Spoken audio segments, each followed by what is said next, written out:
sú tam tragédie, je tam zlo, je tam trest, je tam vina.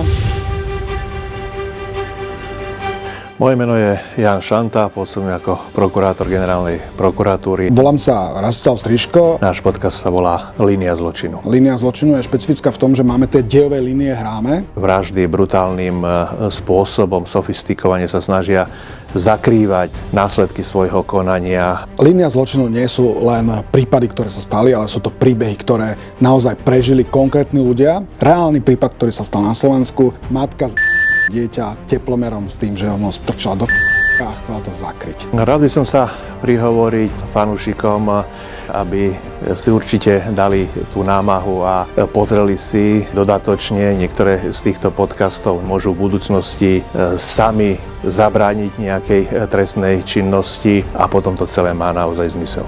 Ak máte radi príbehy ľudí, ktoré sú aj zlé, ktoré sa neskončia dobre, tak hlasujte za Líniu zločinu.